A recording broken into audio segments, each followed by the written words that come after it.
Bonjour à tous.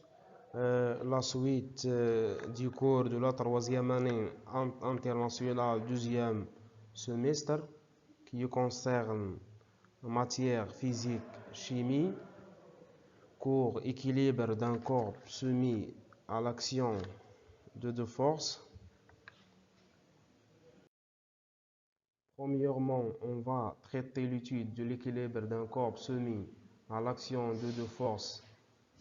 On va commencer par activité expérimentale. On considérait la figure suivante où le corps S est un corps solide très léger, c'est-à-dire de masse négligeable, accroché à deux dynamomètres D1 et D2.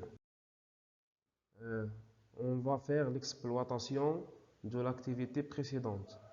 La première question, faire le bilan des forces exercées sur le corps S, c'est-à-dire déterminer les forces qui sont appliquées à le corps S, déterminer les caractéristiques des forces, qui sont exercées par les deux dynamomètres.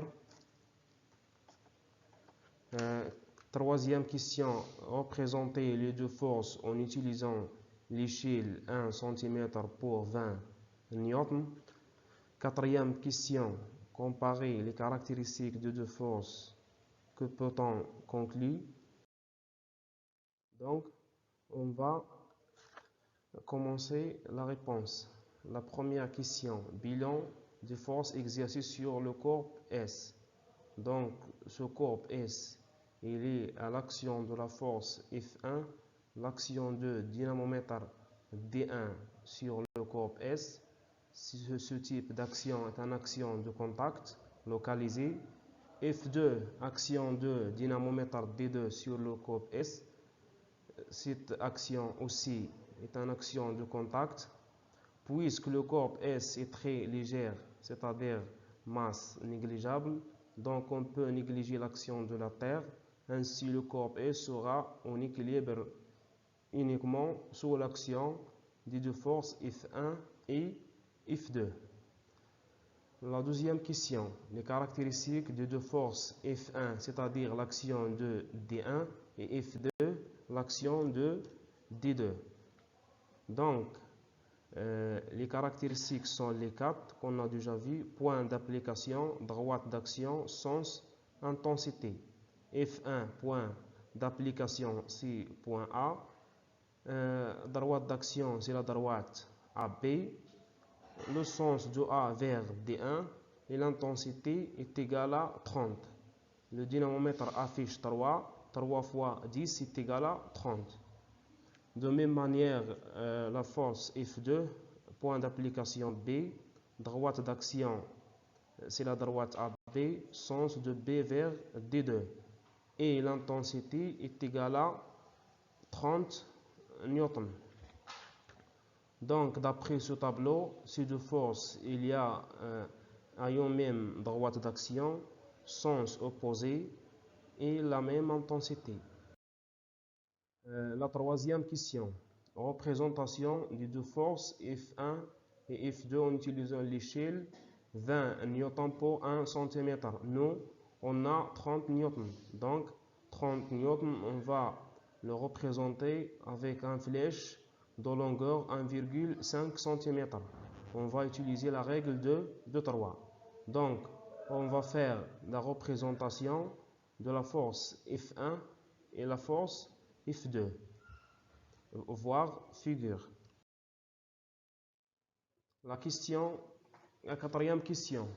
En comparant les caractéristiques des deux forces F1 et F2, on constate que les deux forces ont une même droite d'action, c'est-à-dire la droite AB, et une même intensité, c'est-à-dire F1 est égal à F2 est égal à 30 newtons, du sens opposé, c'est-à-dire F1 est égal à moins F2.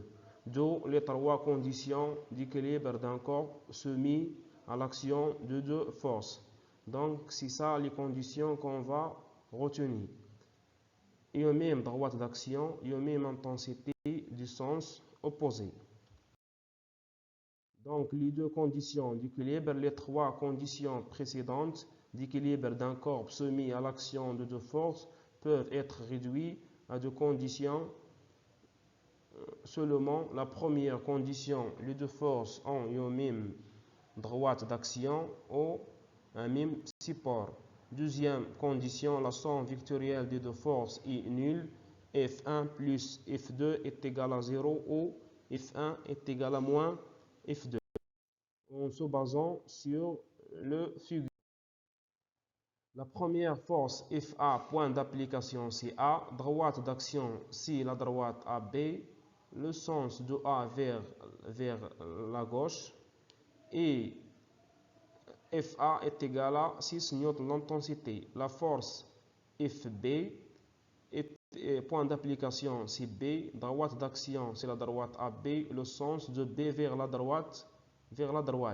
L'intensité FB est égale à 6 newtons. La représentation sur le schéma de la force FB. Toujours, on va utiliser l'échelle d'après l'échelle 1 cm est égal à 2 newtons et 3 cm va dans 6 newtons d'après la relation de 3. La représentation de la force FB est une flèche de longueur 3 cm, voire schéma, et on va conclure que les deux forces FA et FB ayant même droite d'action, sens opposé et aux mêmes longueurs des deux flèches, c'est-à-dire la même intensité.